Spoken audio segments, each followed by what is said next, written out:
we in? First of all, Lauren Weintraub was so late coming onto this podcast. I don't want to talk about it. And she doesn't want to talk about it. I don't think she's normally late. No, I'm like a freak about being late. You're a freak about being late. Like any more than 5 minutes late, that's bad. So rude. They used to say when I did theater, if you're early, you're on time. If you're on time, you're late. If you're late, you're fired. I always find that annoying. You know what I find annoying? I think like when you're younger, they always tell you like, if you want to make it in the music industry, like don't show up late. And that's fucking bullshit because some of the most successful people I know, they all show up late. There's nothing to that. The reality is nobody cares except here where we're paying by the minute, and Lauren cost us about 30 minutes. And I'm an asshole. No, but it's okay. I think they extend our time. Did they extend the time? Great. They extend the time. Great. It's actually a flat rate, so there's no. All right. Well, now that I've been roasted. Lauren Weintraub is in the studio. There's so much to talk about. Yeah. There's a new record coming out. There is. It's going to be this Friday. It is this Friday. By the time this comes out, this Friday. Yes. Here's what I want to know. Okay. You just put out the trailer for this album. Yes. Like a couple days ago, right? Mm-hmm. And there's like this super hot guy that you're like making out with in the trailer. Yeah. And there was also this super hot guy in your music video for Boston. Yeah. Who you were also making out with. Yeah. So I just want to know, is it great to be Lauren Weintraub? Because do you just go around casting the hottest guys you can find to then make out with? And are you writing these scripts? How do you, every music video you're like making out with a different hot guy? Whoa, every music video. 2. There's been 2. There's been 2. How many others have you done? That's it. That's what I'm saying. Every music video you're making out with another hot guy, and I'm envious. I wish I could be casting like beautiful women in music videos that I was making, that I could then be making out with. It's when I say it sounds really creepy. You're pulling it off though. Thanks. You're casting these hot guys in these great music videos. Thanks. Is that is it necessary to show these moments to get the story of the songs across? You're asking if it's if the makeouts are necessary. I think they might be though. I just want to know what's happening here. Okay, so you know I used to be an actress. I know. I was watching you perform Annie this morning. And There's a video of it on YouTube of like little Lauren Weintraub. And at first, because it looked like a really high quality production, and at first I was like, is that Lauren? And then little baby Lauren Weintraub comes out as Annie holding this dog that is fucking giant. Bigger than myself. The dog is like a polar bear. Was that someone's dog? Whose dog was that? There's like a whole company that they have stage dogs. So I'm like, is this Lauren? This can't be Lauren. Says it's Lauren. There's no way it's Lauren. It's Lauren. And then you walk out. I was like, oh shit. I was like, that's fucking Lauren Weintraub. It's like, Lauren. And then you sing, and you actually sound great. Thanks. You sound unbelievable as little baby Annie. That's really nice. How old? I'm pretty nice. How old were you when you were? I played it multiple times, but the first time I was probably 11, and then the last time I was a little too old. I was like 14. Do you think you could do it again, or have you aged out of Annie?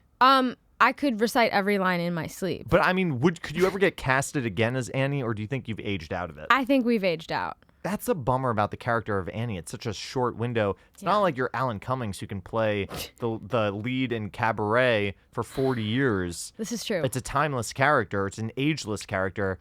Your window to play Annie is like 5 years max, and then you're done. They throw you aside. Yeah. But hold on. Okay.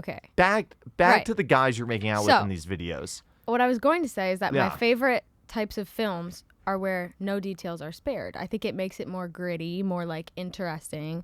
I like to show the like real moments, not the like unicorns and rainbows of it all. So I was like, let's get real. Let's show the things that you wouldn't normally see on camera. But it was funny because when we were doing the Boston video, we were like doing the kiss scene. I'm like freaking out. I met this guy like 2 hours ago. He's an actor, and he kisses me, and then this really like Boston dude, because we're in Boston, screams from across the street. He goes, "Like you mean it, bro!" And I was like, "Wow." This dude was young too. How old was he? I don't know. He's an actor though. He's in like acting school. Oh, he's an actor. Yeah, everyone should go check him out. He's gonna be like a famous actor. What's his name? Do we have his name? His name's Ryan McGovern. Ryan McGovern, really good looking guy. Is it uncomfortable to make out with a stranger, or does everyone keep it professional? Of course it's weird. I don't know. It looked so natural. both Did videos. it? Yes. No, it did not. No, it looked great. Oh, I that's thought good. watching you make out with these two different guys in these two videos, it felt like you were just madly in love with both of them. Like, I'm a good actress. that's what I'm saying. So, but it feels weird. It's not that comfortable, actually. Well, I mean, when you have a camera stuck in your face, there is a camera stuck in Do your you face. think that the guy in the Boston video, Right. he looked a little younger? I think he was a little younger. I don't know, but I actually do know. He was a little younger than you. Okay. Do you think he thought this was the best gig he's ever had? I don't like, know. Like, how far in advance to getting this gig was he like, okay, you have to do this, you have to hold hands, there's gonna be a makeout scene? Like, was that in the gig thing? Or No. he just shows up and does someone say, would you be okay making out with Lauren? Okay, let me get off the topic of making out. So I will tell you that there was no like we weren't gonna make a music video. We were just gonna make a cute little visualizer of me walking down the streets of Boston. Can I tell you something about these visualizers that artists make? Yeah. Don't. I think they're so boring. I've never seen a visualizer that did anything for me that I thought was worth making. I am not disagreeing with I think you. they all spend some amount of money on these visualizers, and they're nauseatingly boring. Well, So I'm glad you didn't make a visualizer. Yeah. Is what I'm saying. it was like it was feeling like wimpy to make a visualizer. Wimpy. And I was like, if we're here anyways, let's just make a music video. So me and Mick kind of like directed this music video, Mick Bodie. Is that the guy? I forget the guy's name already. Mick Bodie. No, he filmed it. He filmed it. He filmed And it. what was the actor's name again? Ryan McGovern. Ryan McGovern and Nick Bodie. Mick. Like Mick Bodie, Jagger. like Mick Jagger. Great name. Mick Bodie. But yeah, it was fun. It was like my directorial debut, and we just like a video just kind of fell out. Did you put a treatment together? How do you know how to do it? No, because normally you would, but Yeah. we weren't planning on making a music video, so So did you just wing it? we did just wing it. It was kind of crazy, honestly. Something was very special about that day. Like the plot just kind of came together, and In one day, you just kind of like winged yep, it. yes, You're crying too because you're sort of there's like a scene where you're Right. crying. right. Unbelievable acting. Thanks. I'm telling you, it was a great video, Thanks. and the song's great too. Thanks. I saw Ashley Cook duetted it Ashley. it I love that. because she was in Boston. She was in Boston. I was just in Boston. No competition between any of these any of you guys. I feel like you, No, we love each other. Ashley Cook, Spencer Crandall, Cooper Allen, all very different, but I feel like you're all kind of part of this group of Nashville artists that like blew up in the Yeah. past 2 years, and everyone seems so friendly, which I wish there was like a little more drama, but I don't You think wish? there is. I don't wish there was drama. It would be so interesting if there was more drama. It would, but not for us. Not for you guys. That's true. Okay, so the new record is out Friday. Yeah. Here's what I want to ask you, because Okay. you're really like one of the only people like you in Nashville. There aren't that many. Zach, you're being so nice today. Hold on. Everybody take it easy. I might go back to shitting on Lauren for showing up 35 minutes late. Okay. I can quickly spoke go too back soon. there. No, but here's what I'm going to say, because you have this like country songwriting sensibility, but you're doing this very convincing pop thing, right? Which is like, there's a lot of people in Nashville who are trying to do pop, and it's like not very convincing. It feels like they're trying a little too hard. This seems very natural on you. Thanks. And you've got this TikTok thing going, and I would have to imagine, or what I'm curious about if Okay. I'm Lauren, Okay. do you feel, you have to know that you're pretty unique in this town. There aren't a lot of people like you in this town who are pop leaning as convincingly as you are. Wow. Is that fair to say? That's so nice That's to hear. I think that, name one other than Gail, but I don't even count Gail. I mean, like famous people, but I don't know. Who's a I would have famous to person even? Maybe Lennon. Kane Brown. No, but I think he's so rooting country. Did you hear his new like? Grand. Yeah. Yeah, but there were still country songs on that. I know. But I don't you know. and Kane Brown are so different. I do. I also agree that we're at a time where like it's possible for me to do that, you know? Like, and Sure. it's accepted and people think it's cool. But do you feel, because I can't decide, like, I feel like if you're Ashley Cook, for example, like, you could go and, like, relate or, I don't know, collaborate with a lot of people that I feel like are in a similar brand to you. But I can't figure out if it's lonely being Lauren Weintraub or if it's, like, empowering because you feel like, maybe you feel like you're in your own lane. Or maybe you don't even feel that way at all. Oh, no, I think it's a daily thing. Like, on a Monday, I'm like, this is great. And then on Tuesday, I'm like, what am I doing? What's great? On Monday, you're like, one day I'll be like, okay, like something good will happen. Or like, I'll just wake up feeling good. And I'll be like, I got this. Like, we're good. Yeah. I'm going to freaking like do the Great. thing.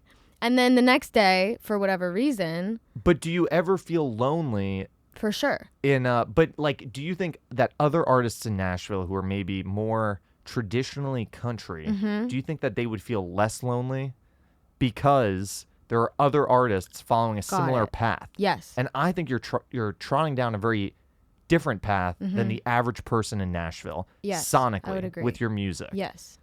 I do think it would be less lonely if the path I was going down was more paved, right? Because then more people are walking it.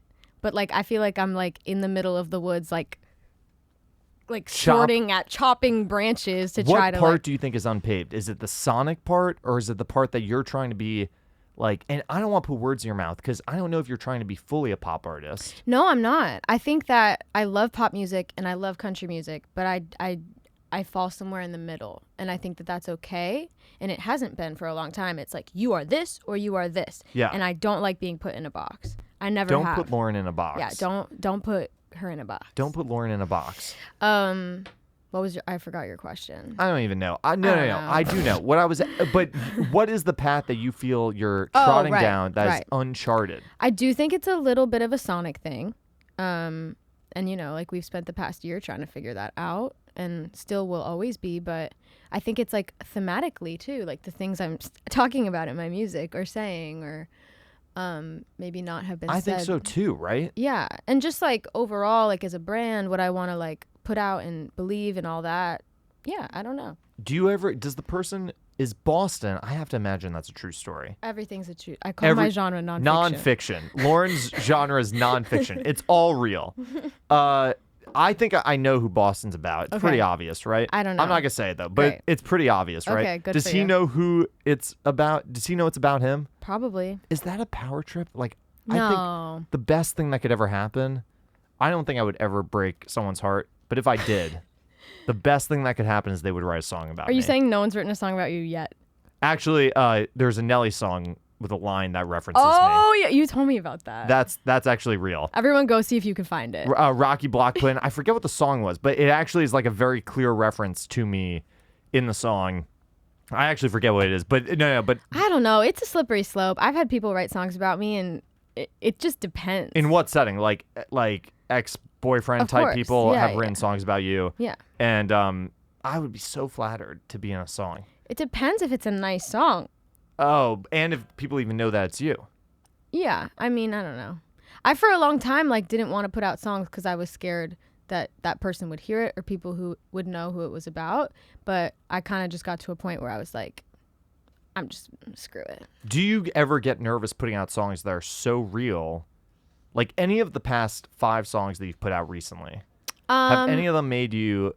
No. You've never had second thoughts about maybe this is too honest or this is too real? Oh, of course. Yeah. Of course. Like, even while writing it, like, I think if you're not feeling that fear, it's not vulnerable enough. And then does someone push you to say, like, who gives a crap that you're shitting on your ex-boyfriend? This is a great song and gonna make us a lot of money. Like, is that what, like, who, or do you just go, like, is it nerve-wracking in the writing session? Yes. But once you have the song out, then is it not that scary to put it out? Like, how does it work? I think I struggle more with being vulnerable during creation. And then once it's created, it's kind of like I got over the hard part. Because for me, being vulnerable is the hard part. That's why I make music. Because it's easier for me to talk about my feelings in song form than it is out loud. So once it's done, it's like, all right, well, it's done. I'm just going to put it out. Does Daniel Ross or like any of the people that you frequently write with, will they call you out and say like, I don't think you're being honest enough, or I don't think you're being vulnerable enough in this lyric, or like, will they push you to be more honest, or are you too honest? Like, is it, even though it might be hard, is it actually kind of easy to be honest? Maybe writing the song is hard, but maybe speaking honestly is easy. But I don't know. Like, how does it work when you're actually writing these songs? I think it's easy to be honest with people you write with a lot.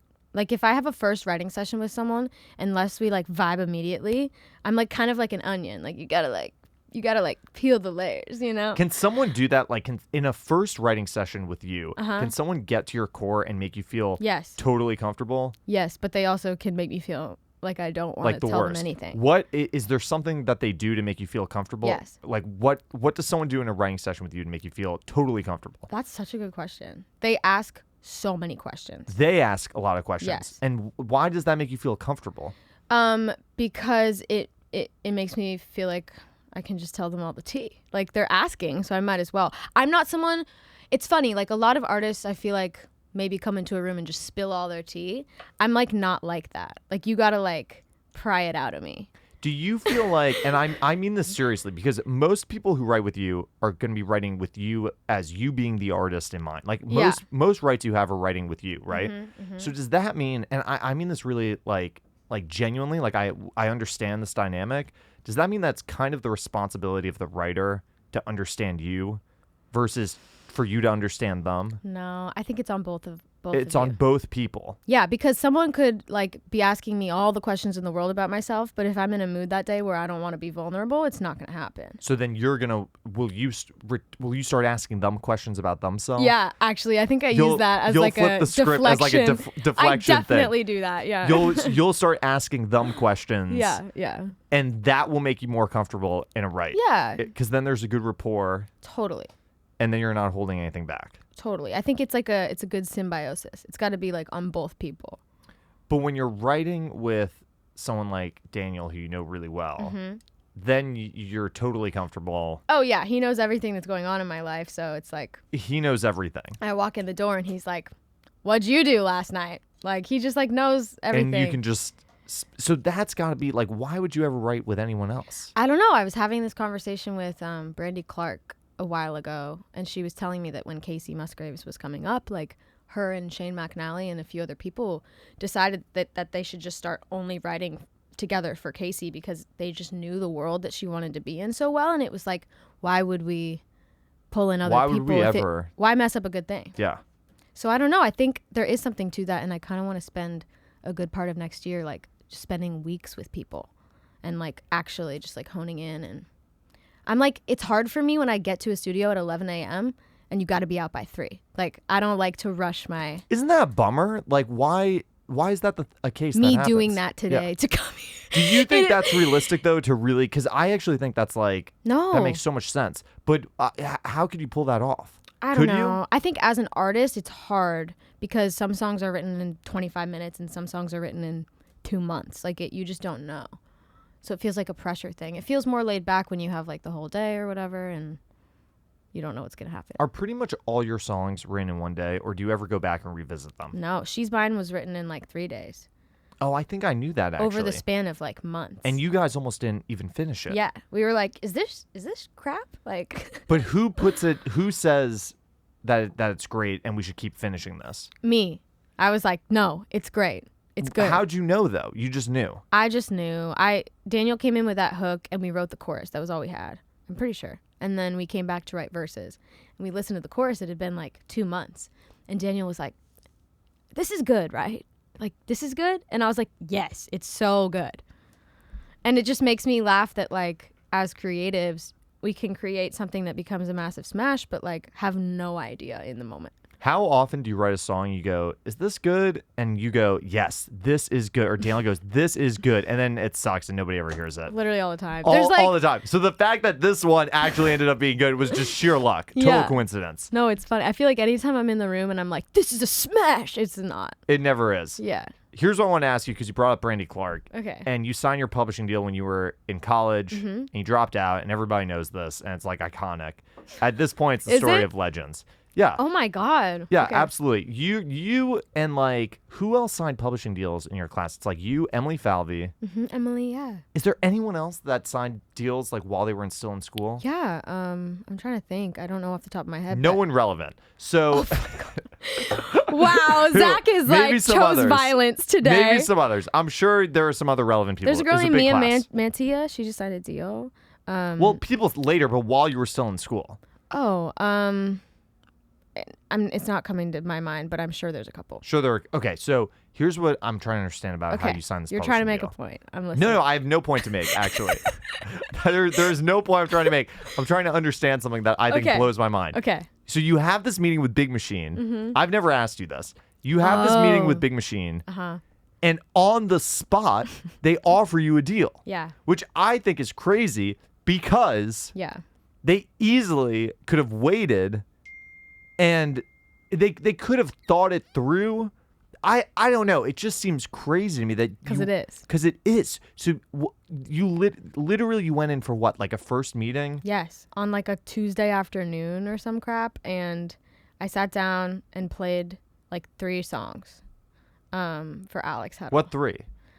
At the time, I had this song called "The Earth Is Flat." Which Yeah, was like, I actually know that song. The point of that song is it's basically saying all these things that, like, if the earth is flat, wasn't the hook like, I'll come back to you or something? Right, it's like, tell me you love me, and yeah, the earth is flat. And yeah, the earth is flat. Yeah. I remember that was a song where, and you might not know this, but I'm going to tell you that that was a song that people used to say, Lauren Weintraub is amazing. Have you heard her song, The Earth is Flat? Like, that song, people were absolutely dying over. Yeah. So you played them that song. I played them that. I played them a song called First Day in Heaven, which is really sad. And then a song called Careful Now, which is like one of the first songs I ever wrote on my bedroom floor in high school. Yeah. And Alex was like, he's going to be mad that I tell the story, but he was like on his phone. And I was like, oh my God, like he hates me. Like he's texting like his girlfriend or something, or he's texting his friend while I'm like sitting here with my guitar. But he was texting Mike to be like, come in the room. There's this girl in here and she's like so good. But I thought he was ignoring me, but he wasn't. And then Mike came in and they were like, yeah, it was like out of a movie. Like they were like, you want a publishing deal, kid? And I was like, what is happening? I just don't understand this though, because when Mike comes in, this is Mike Molinar from Big Machine Music. He comes in, and do you then play the same 3 songs again? No, I had played 3 songs and then I played a 4th. I played 1. I played Careful Now. And he was just trusting. He was trusting Alex. Alex. Yeah. Who had good ears. Yeah. That you were, and he offered you the deal on the spot. Pretty much they were like, we've been trying to do this thing with Brandy Clark and you're the perfect fit. Like, do you want to meet her tomorrow morning? And I had publishing class the next morning. So I like took this quiz in 5 minutes and I was like, went to my teacher and I was like, hi, I need to go meet Brandy Clark. And he was like, yeah, you should probably do that. That's unbelievable that he didn't say it was publishing class. It was literally the publishing irony. class. Yeah. So you left. First of all, how much like a freaking badass, rightfully so, did you feel handing in your test, going and looking at all the other people in the class who weren't about to meet Brandy Clark? And now you're on your way to meet Brandy Clark. I don't know. I was more like nervous, but looking back, I guess that's like a badass move. I remember sitting in my music business class in college when I got an email that I had landed this really big internship. How'd you feel? So superior to everyone else in that classroom. I felt unbelievable. It was the best feeling in the world. I literally walked out of the classroom. Oh, wow. Yeah. That's like a movie moment. It really was. So you meet with Brandy Clark. At like 9 a.m. And actually, even though it seems like on the spot they offered you this publishing deal, really it was probably contingent on you and Brandy Clark vibing. Yeah. So it wasn't really set in stone. No. So they said, where do you meet with Brandy? At the office. At the Big Machine office with Mike and Alex? No, it was just me and Brandy. And Brandy's like my hero. Is she? Yeah. Love Can Go to Hell, I heard in high school. That's like one of the reasons I write songs. So I'm sitting across from Brandy Clark, and like less than 24 hours ago, I didn't even know Alex. Less than 24 hours How'd you get the meeting? A lot of people had like thrown his name at me, and it had actually happened 3 times. So that's how you know it was the universe. Like people threw his name at you yeah, like 3 times? someone at ASCAP had connected us, and then someone else did, and I think finally he was like, all right, who the heck is this I'll meet chick? with Lauren. Yeah. So you meet with so that's you get the meeting. Yes. So, and Love Can Go to Hell By Brandy Clark. Yeah. Unbelievable song. Great song. I was actually listening to that record this morning. Is that off 12 Stories or is that off? No, it's off of the yellow one. The yellow one with the Big Day in a Small Town. Yeah. God, that song is incredible. It's incredible. So you're going in, you're like, this is my songwriting hero. And is it like, she's pretty chill, right? I've actually never met her. God, the chillest person ever and so funny. Is she still part of your deal? Like, are you still in touch with her? Yeah, I could call her anytime I want, and she's always there to like give me advice. She's like my fairy godmother. Isn't that incredible? Yeah, it's pretty wild. Is there a song that we could be putting out that you write? Like, how often do you write with her?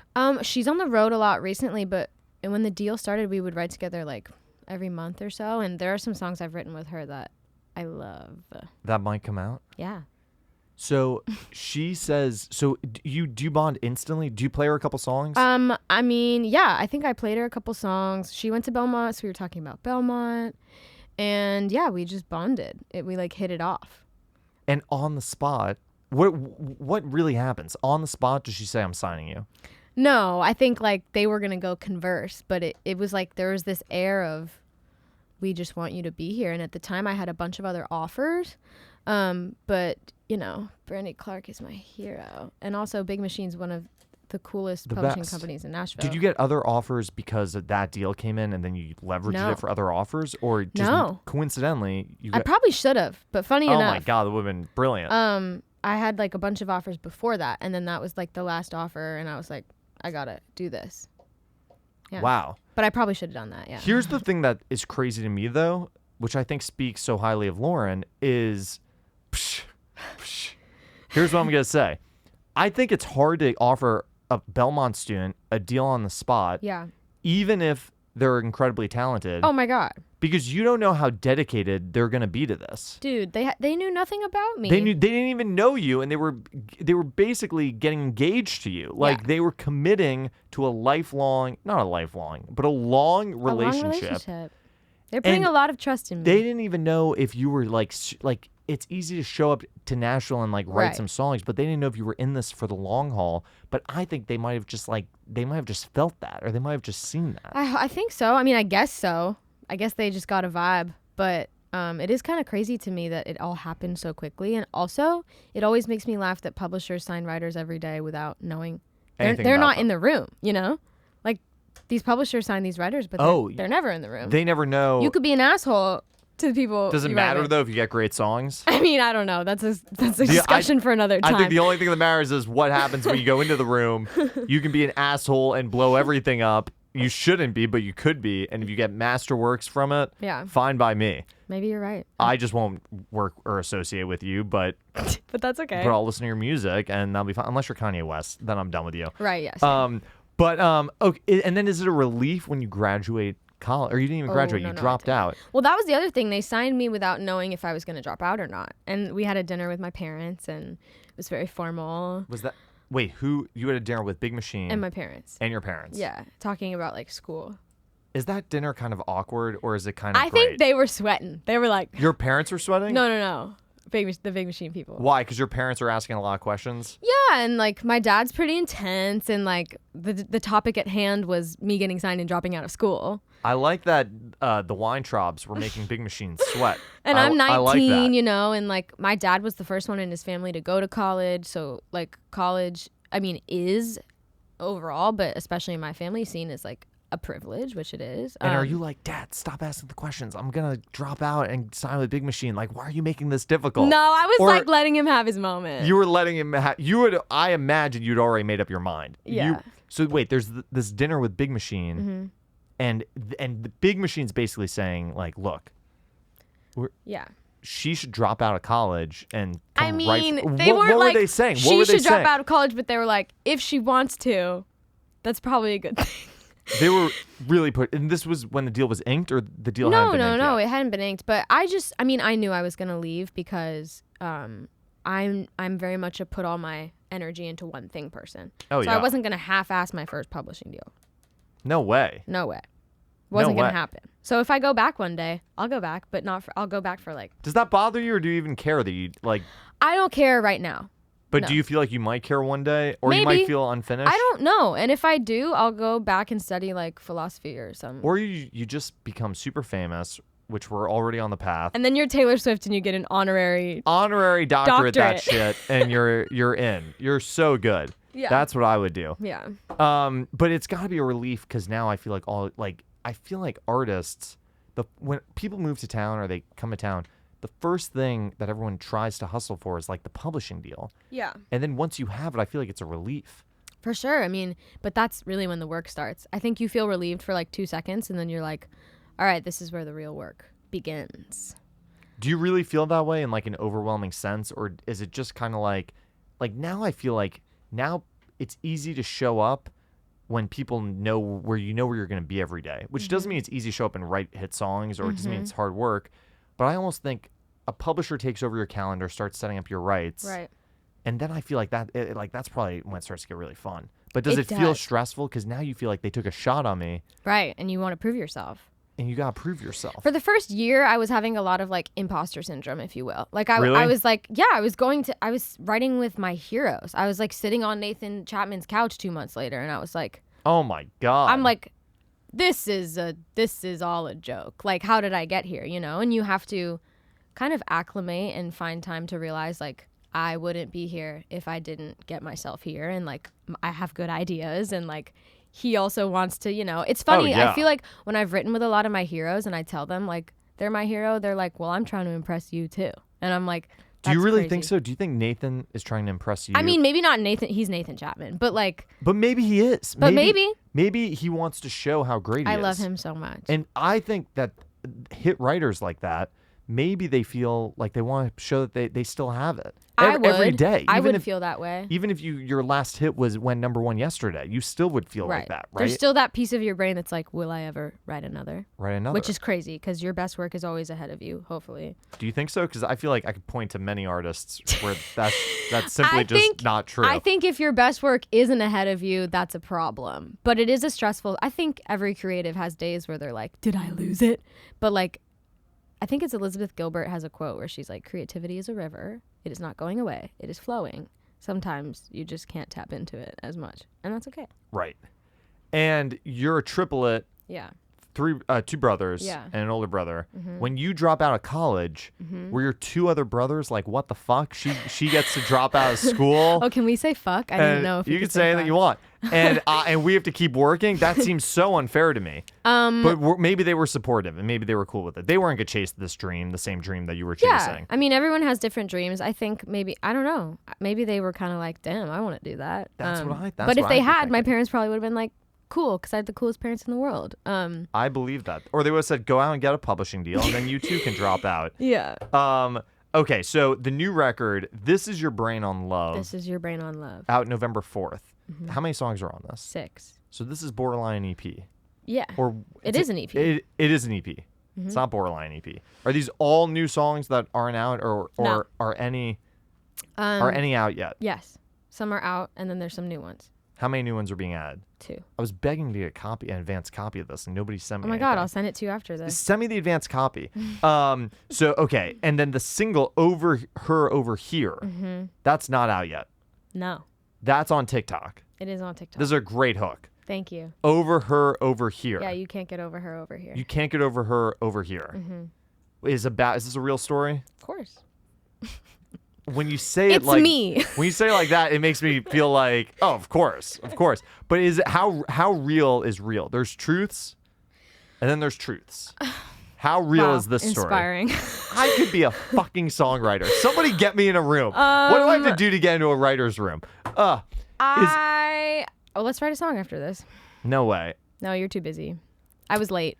Early on in moving to Nashville, Ava Sepelza was like, let's write a song sometime. Like, she was like being so friendly. I was like, you don't want to write? And she was like, no, it'd be great. And we wrote a song, and it was the worst. I want to hear it. I'm gonna ask. No, we didn't even write it. Like, that was the thing. Like, we couldn't even get through it. And then I wrote another song with someone, and it was taking so long to get anywhere. Oh yeah, that happens. And I was like, this feels like it's taking a long time. He's like, yeah, this is taking a long time. And I was like, should we call it? I think that was, yeah, I was like, let's call it. That was the last song I ever wrote. That's okay. That's okay. You're going to write another song. Your best work's ahead of you, Zach. I thought when I was younger that I really wanted to be a songwriter because I loved songs. So I thought, why would I not love creating songs? But then I realized that I don't like the fact that every day when you go to write a song, you kind of basically fail because nothing happens to most of the songs that you write every single day. Yep. So it's so rare that you have feelings of accomplishment with songwriting.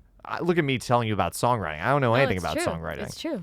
That's why I feel like I can never be a songwriter. But that's like what makes you want to keep going. I don't know. The urge to, I think it's weird because I think the real thing where I know I'm not a songwriter is I just don't have this urge to wake up in the morning and write songs. Well, that's how you know. That's how you know, right? But what is that urge? It's just so weird to me. It's indescribable, honestly. I think I'll never know. This is what's interesting about it is because every topic to write about has pretty much been written about at this point. Well, not necessarily. But like a lot of them. I think the best topics are still ahead. All right. Okay, fair. But I would say 75% of Probably like material. 90. Okay, it's a lot of love songs. It's a lot of like whatever. You have to show up every day and find a new way to say something to describe a feeling everyone's felt that no one said yet. And that's what's fun, or that's what's... Yeah, it's like a Rubik's Cube. It's like, I don't know. You got to figure it out. So you went in and you wrote single over here. No, that's the single. Over her, over here. Over her, over here. Yeah. Which I think is a great title. That is Thanks. a different way of saying you cannot get over... You cannot You can't use get me. some with your ex. You can't get some with your ex. Yeah. That's a different way of saying that. Mm-hmm. And do you come in with that hook? And then, like, who comes in with that phrase, which is pretty unique? That day we were writing on Zoom, and it was me and Benji Davis and Chris Dubois. And Chris, like, doesn't write for females a lot. He writes a lot of, like... I love Chris Dubois. I love Chris. Oh, my God. And he was like, I never get to write for girls, so, like, I have this girl hook. And he was like, it's called Over Her, Over Here. He brought in the hook. He brought in the hook. And I was like, that's brilliant. Also, I'm going through that. Let's write about it. So we did. So he brought in the hook. It happened to match with my life and be a fantastic hook. And then do you start... You say I'm going through that, and then do you start telling everyone the specifics of what's happening? Mm-hmm. And then who starts... And then start... I want to hear the full version of the song. I'll send it to you. Send it to me. Yeah. This is the perks of hosting a podcast. Perks. You get songs early. Blair's heard it. Blair's heard it? Yeah. What? She came to my show in New York. She extended her flight to come to my show. I was going to come, but I had COVID. Oh, ouch. I actually didn't have COVID, but can I tell you what actually happened? Yeah. What actually happened was it was my sister's wedding that Friday. Okay. Oh, okay. Yeah, that's a good excuse. Well, your show was on Monday, but my family was completely quarantined that entire week because they were worried that one of us was going to get COVID and ruin the wedding. Oh. So I literally was like, can I go? I said to my sister, I was like, can I get out this one thing? Lauren Weintraub's playing in New York, one night only. Oh my God. And the she was honor. like, fuck no. No, you she was like, you didn't I don't ask even, that. I swear to God, I actually said, is there a chance? I said a friend of mine's playing a show in New York. Shit. Like really good friend of mine, like Wow. lots of friends are going to be there. Is there a chance that I could go to that show? And No. The answer is no. Everybody said no. Well, I appreciate your thoughts. No, I think it's I think it's a great single. So what's the next thing that Lauren has to do to keep pushing the career forward? Is it when you talk with your team? Mm-hmm. Is it just like we need to just like rinse, repeat, more music, more socials, more content? We're gonna get on a big tour slot. Like, is it just those steady steps, or do you think that are you waiting for something to happen that you think is really gonna push it to the next level, whatever that is? Mm-hmm. Like, what do you think is the thing that's gonna keep moving it forward? Definitely not waiting. I think being consistent, keep writing great songs, making, videos, whatever. But we made this project because I'd spent 2 years just releasing what worked on the internet. I was like, this song worked. The people like it. Let's put it out. And I felt like I had 500,000 monthly listeners, which is insane. And I was like, it's time to finally make a cohesive project and like show these people who I actually am, not just because it went viral. So we did that. I feel like that was really important for like my trajectory and I don't know, people finding out who I am. So now I'm at a point where I'm going to kind of just keep experimenting and like putting more songs on the internet and seeing what happens and making maybe more projects and just always pushing myself. But definitely touring. I want to tour. We have to tour. Yeah, I haven't seen you live in a minute. Yeah. How great is the show right now? Amazing. Like when I get to play, I love playing solo and full band. Like to me, they're both just as great. But when I play full band, it is so fun. Can't believe that's true at all. I have to imagine full band is so much more fun. It's more fun, but there is something special about the solo moments. Because you feel like everything you do, you're really good at getting reaction out of a crowd solo. Like you could get acoustic guitar, sing a song, works, and then when that happens, maybe it feels like that was all me. Well, I've always said a song isn't a smash unless it's a smash when you play it by yourself. That's so true, right? And so I don't know. I wasn't always able to do that. Like I used to be awkward as fuck on stage.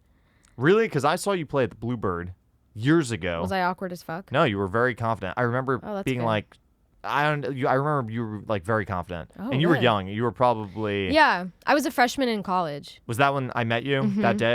Yeah. But at that point, I'd been street performing for 4 years. So maybe it was like if you'd met me 4 years before, you would have been like, Oh this yeah, if girl's I met you awkward in as your fuck. awkward teenage like puberty phase, Yeah. it would have been so awkward. That would have been such a novelty. Yeah. That makes sense. Here I want to ask you too. I always see you post these dancing videos. Oh, yeah. Where you're like really dancing, and I think this is cool because I don't. I just don't know what you're doing. Are you training for something, or is that just like a workout kind of thing? Like, what are you doing? Because I've always wanted to be a cool dancer, and I can't dance. You should come. I would love to come. This is what I'm God. saying. Okay, we're gonna. What go. is it? Okay, so when I was younger, I danced like 12 hours a week. I was crazy. I used to do like dance competitions. Oh shit! Really? And Okay. so when I got out of theater and transitioned into music, like I kind of lost that part of me because I was just so busy. So when I got my publishing deal and I had all this time on my hands, I was like, I need to like have some hobbies because hobbies are very important. And like I love to read and cook, and when I'm in LA, I love to surf. But You surf? yeah, I learned how to surf. Are you good? I'm pretty good. She's humbled too. I love surfing. Yeah. I'm dying to go surfing in LA. We should go surfing. Let's go. Okay, but I think dancing seems more realistic. Okay, so I was like, I'm gonna try to get back into dancing. Like maybe this will be good for my inner child, and it's been so fun. I just go to like a Really? drop-in What? hip Yeah. hop What is class. that? Where do you do that? Around here? Yeah, it's at Millennium Dance Complex. It's called MDC, and you go, and it's an hour, and they teach you a combination, and you learn it, and then that's that. One combination for the hour. Yeah, you like work on like a minute-long dance or whatever. And do you think if I showed up with like no dancing skills at all, could I learn the combination? I don't know if you could learn it, but you could try. That's all I would have to do. Okay, it's a beginner's class, but like it is not beginner. Like I'm struggling, and I was a dancer for 8 years. Like, And is it a good workout? Like, do you sweat a lot? oh yeah, I'm wearing my Whoop, and it's like your heart rate's like. Oh my God, I'm Yeah. dying to do this because I want to be like a cool dancer. Like I want some good moves. I mean, it honestly helps me on stage too. I and bet it does. Eventually, I want to be like J-Lo and freaking just. I think you could easily get. That's what I thought you were training for. Like I thought. Well, kind of, I guess. Like if you really look at are. it in the long run. I was like, is she bringing out dancers? Like, is she gonna bring out dancers on the tour? Like, okay, at CMA Fest would have been a little weird, you know? I got to wait for the right point in my career. But easily CMA Awards. Totally. That stage. Stadium vibe. Stadium vibes. 100%. You That's could be bringing normal. out dancers. Yeah. And then you could like be dancing too. I remember when was it when Taylor Swift was dancing and everybody like shat on her and was like, oh, she's the worst dancer. I actually Really? thought she was fine. I thought she was a good dancer. I think she's great. But like you could have that energy. Yeah, I want to like do it all. I don't even think that's a problem. I think you're in. I mean, it's all happening. The new EP, This Is Your Brain on Love, out November 4th. Yep. The dancing is incredible. I want to dancing. I want to go dancing. Can we do that? Yes. Come to my dance class. How do you do that? I'll tell you when it is. I'm not going to say it on the podcast. Don't. Maybe say it on the everybody's going to podcast. show up, but like I'll tell you when it is. Don't say it. Unbelievable. What's been unsaid? Have we left anything out? Have we left anything out? What's been said? The new record comes out Is there anything else you want to talk about? this Friday. The record comes out. Mm-hmm. Here's actually a good thing that we should ask Lauren, because we ask a lot of guests about DM etiquette.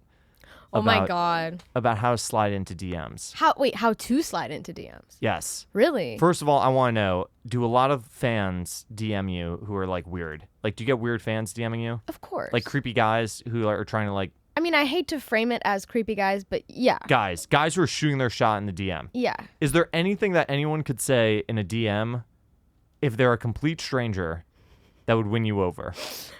Yes. Or if they're a complete stranger, is it completely a shot in the dark? Okay, I don't think so over DM, but I will say the funniest DM I ever got was Give it to this me. guy. And he was like, if I buy you a 12-piece chicken McNugget, will you go out with me? Why is that funny? That's hilarious. Did that work? Like that's I get a sense you that's, almost. I get a sense you almost said yes to that. But I think it's funny that he thinks that's all it's gonna take is a 12-piece. Maybe he chicken knows. McNugget. Maybe what he was thinking was like, I'm not gonna try too hard. Yeah, maybe. Is there a chance though? What if it was someone? That's rough. Is there a chance you would have said yes? I don't think to a stranger in my DMs. Like I get kind of creeped out. I even get creeped out on like dating apps. Like I don't Yeah. really use dating apps. How many mutual friends do you need to see that you have with a stranger before you would maybe entertain them? Because if you had like 20 mutual friends, I bet you'd be like, oh, who is this person? No, even just like one mutual friend. One mutual friend would do it. That's better than none. No, that's not true. Let me tell you why. I just matched with someone on Raya recently. She looked very normal. Okay. She looked super normal. Okay. Like very real. Because normally you can tell when someone's like fake or real. Okay. And I went to her Instagram and there was one mutual friend and she still looked super real. And I went to that mutual friend. I was like, who is this person? And that person was like, you don't want anything to do with her. She's literally a prostitute. Oh. Is literally what happened. And if I had gone out with that person because of my one mutual friend, it would have all been horrible. Okay. It would have been awful. You have now proved me wrong. I think you need 2 mutual friends. Okay, let's say 2 is the magic number. 2's the magic number. Maybe even 3. You need 3 you need 3 mutual friends. Yeah. And then you feel like a cold DM you would maybe consider. A DM though. I don't know that I would ever meet somebody from a DM. When I was a kid, like the internet was just coming out, right? Yeah. And my parents all the time were just like, don't talk to strangers on the internet. So now it's like ingrained in me. It's like remember you used to have to be really careful about your location. Yeah, we used to and freak now out it's about like this. Now everyone it's like, knows where you are at all everyone knows times. where you are all the time. But I don't know. I've never gone out with somebody from a DM. But I guess everyone on the pod, don't lose hope. We've had some good answers about DM. Okay, but is there like what is the best thing to say? Yeah. Just something funny. That's what Lindsay L said. Like be funny. You have to be funny. There's this You're guy. You're not going to get anywhere unless you're funny. I saw this TikTok he made and he was like, guys, I have the best thing to slide into a girl's DMs with. And so he was like, you should message her. I need you to remember this number, 8. And then she's like, why? And then you delete the message and you're like, okay, what was the number? Did you remember it? And she's like, 8. And he's like, great. That's the time I'm picking you up tomorrow night. Like, that's funny. That's so funny. Can I tell you my go-to line? I want to know if you think it's good. Okay. My go-to line is I will send an emoji of a dog. Okay. Okay. And then I'll follow it up with, Max, come back here. Oh my God, I'm so sorry. That's Max. Sometimes he runs away. I'm Zach, by the way. Is that not gold? Have you actually used that? Yes. Was it successful? 50% of the time, whoever I'm DMing writes back and says that just gave me the ick, and then doesn't ignore me. 50% of the other time, of course it's the other time, they write back and they say that's genius. Like where do you want to meet? Like I'll go out with you right now. I'm gonna be honest. I think it needs some work. You think it needs work, or do you think that could be molded into something great, or do you think just throw it out entirely? No, I don't think you start from scratch. I think it can be molded. You think it can be molded into something great? Yeah, like when you started, I was like, this is going somewhere, and then it maybe didn't. Okay, here's the point. The point is, Lauren Weintraub has a new EP coming out this Friday. This is your brain on love, and the songs that Lauren has out, X Appeal. Right. I love X Appeal. There's a great live version of you doing it in a studio. I love that. Everyone should check out and go listen to. She's Mine, classic. If you don't know She's Mine, you're missing out. The first song she put out that really blew up on TikTok. And it's a great song. Missing You, 5 a.m. That's a great one too. It's Not Like I'm in Love with You. Oh, shit. Classic. The point is they're all great. Oh, Lauren Weintraub, she's unbelievable. You need to listen to her music. You need to follow her on TikTok. And you need to listen to the new record. And you need to, if you're an attractive actor who wants to be in a music video with Lauren, the next video might... We've wrapped back around. We've brought it full circle, everybody. Lauren, we appreciate you coming into the podcast. Post-Right. Yep. We could have taken you out of a session where you could have ran a hit song. I wrote a pretty good song, but I'm not going to jinx it. Knock on wood. We appreciate you showing up, driving all the way here. And we can't wait to hear the song when it comes out. Anytime. The record, 2 new songs. We're getting 2 new songs on this record. I can't wait to hear it. Thanks for having me. Lauren, we're wrapped. Do we miss anything? Do we leave anything out? Are you? That was pretty good. Do you know anything? Did we leave anything? No. Do we get it? Yeah, I thought that was great. We got it. We're done. Wrap it. Print it. Oh my God. Wow. The drama.